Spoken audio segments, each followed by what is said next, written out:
Hi, welcome back to MS 24/7 365. It's really great to see you. I know I have been sporadic in my uploads, and I am hoping to change that. Found a funny author, and she has a couple of books on how to kind of get organized. The self-help books for cleaning or organizing are all centered towards people that have no difficulties with it, or can just get right in and do it, and are fairly organized to begin with. Um, this lady has written a book where she even says that, you know, disabilities change the way you can do things, and the fact that she addressed that made me really pay attention to what she had to say, and so I've got it. I will link them in the description, the two books. It's the first, this is the work journal, a long journal sort of thing that you get, or that you can get. For her book is called Unblink Your Habitat. Your habitat. Starts with an F. and her name is Rachel Hoffman. And I just accidentally found this one day when I was looking for books to organize my life. And this journal is it kind of goes alongside of it. It's a guided journal for less mess, less stress, and a home you don't hate, is what it says on it. And that's kind of what I'm going to be doing. I've started in it a little bit, and so I thought this would be a good time to get on and maybe let you guys know where I'm at lately, what I'm looking at. I don't have any answers to anything right now. I saw the pulmonary specialist for my what looks, smell, and taste like sleep apnea, or not sleep apnea, narcolepsy. I was told that would be highly unusual for a 54-year-old woman to develop, and they thought it had to do with my CPAP.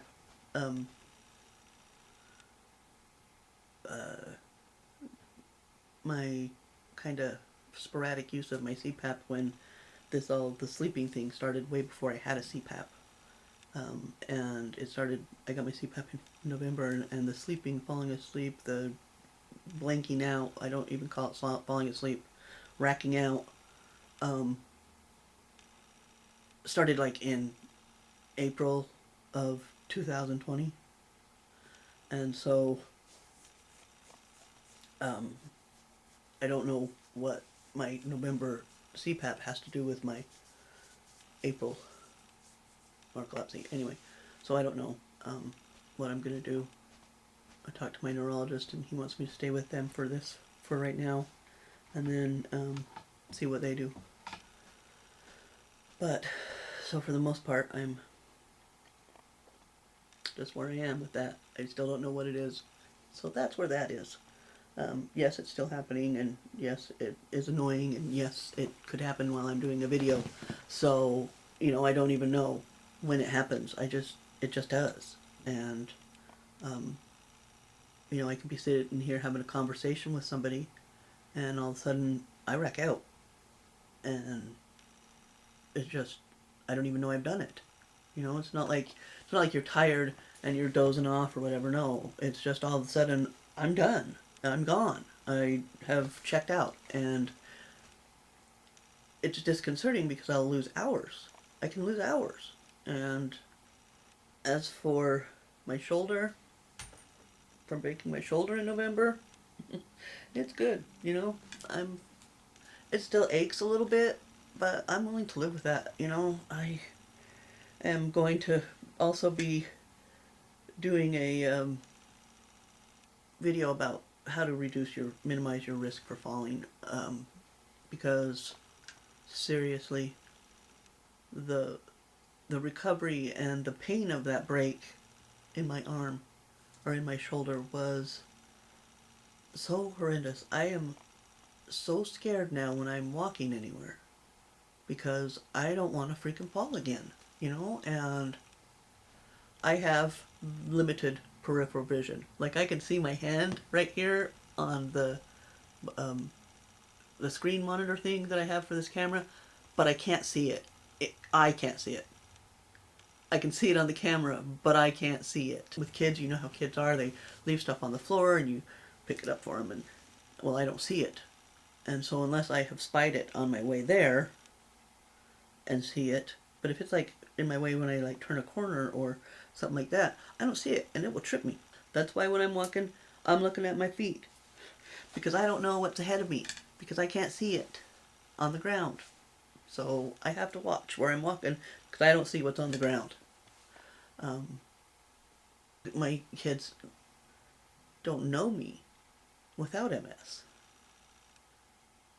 You know, my husband doesn't know me without MS. So this is all nothing new to any of them. But then, so it's just been, you know, life. So we just kind of, as things have gotten worse, and they have in the last year, they've gotten decidedly worse since that huge flare-up I had after Ocrevus. There's things I have not bounced back from with that, and there's things that have worsened, and there's stuff that it's just horrible. I guess I never looked at the fact of getting older with a disability. You know, my back doesn't work anymore. My legs don't work anymore. You know, and my granddaughters know. They'll see me, they'll be down on the floor doing something, and I'll go to get down, and they're like, Grandma, don't do that. Grandma, you know you have such a hard time getting up. And when I do get down on the floor with them, and then I get myself back up, and we have a big celebration. We have a big clap for Grandma, got up off the floor. But me and my granddaughters, we do joke about MS. I do joke about MS. It's serious to me. I mean, I do take it seriously, but I joke about my MS. My husband and I, we joke about if, you know, I stand up and close my eyes, then there's going to be some party time. Yeah, I tell people that he likes to make me stand up and close my eyes and put my arms out to the side so he can watch me wobble back and forth. I'm a human bobblehead. And it does. It's, you know, we joke about it, but you have to joke about it, or it's just gets to be too much. And obviously I've wandered off from my point, but that is so much of what I was just talking about.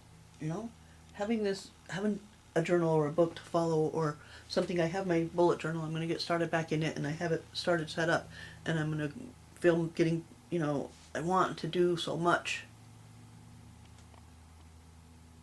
There's so many things I have that I want to do.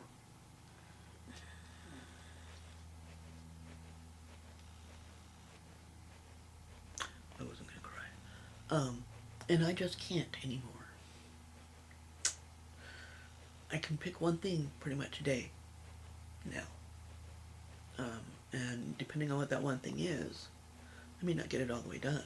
Like doing laundry, I can only fold clothes for about, I don't know, two or three loads. 2 loads of laundry. Before my arms don't want to do it anymore. I mean, and they don't want to lift, and then I can't do anything else.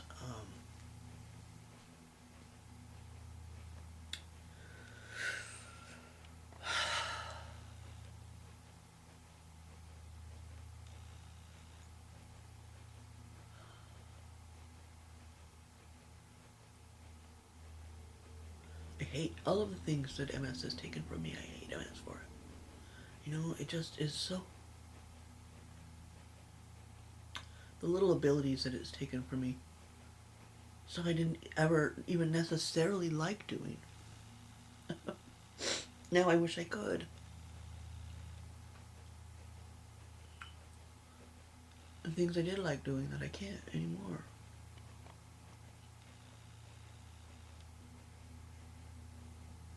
And so I'm hoping that having this book and journal to follow, maybe it will help me with not just getting my house in order, but everything else too, because from what it looks like, it's not just about cleaning your house. or organizing your house, or it can be looked at in many ways. So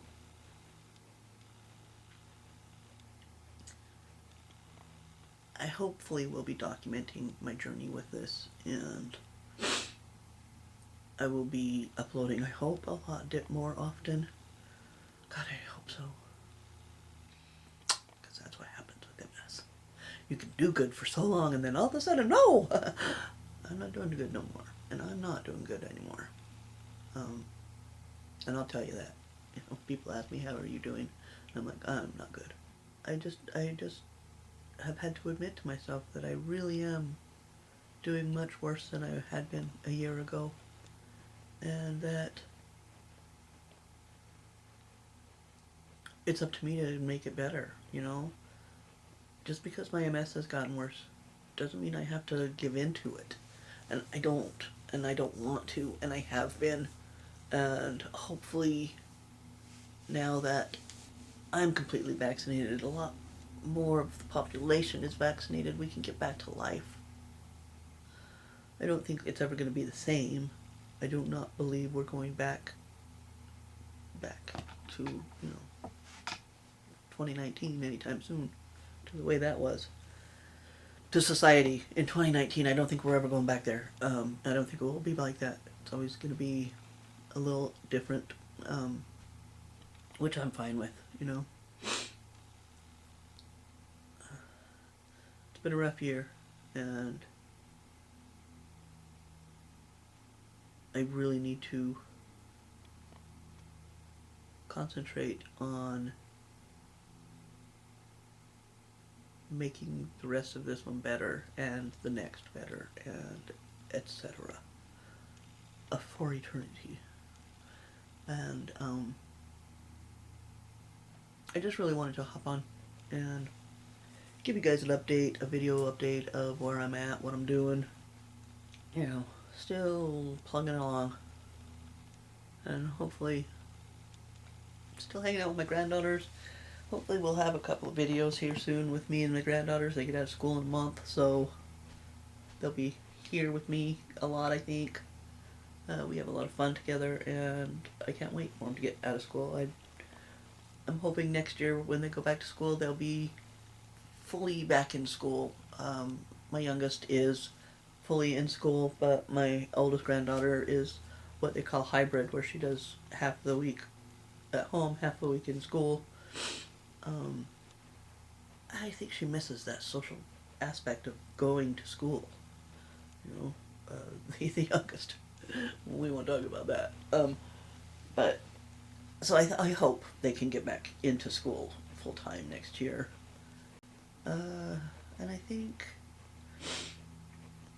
life, I hope, will calm down for all of us. Everything's kind of new, and everything's kind of seems to be leveling out, and I hope it continues to level out, and I hope we can, have the second half of this year start being an upstroke instead of the downstroke that everything from February of 2020 seemed to have been. Yeah. Anyway, so hopefully you liked the video. If you did, hit the like button. If you want to see more of my videos, hit the subscribe button and the notification bell. And like and share this video with anybody you think might want to learn a little more about multiple sclerosis and my life with it. Remember, life doesn't stop just because you have to. Thanks for hanging out. See ya.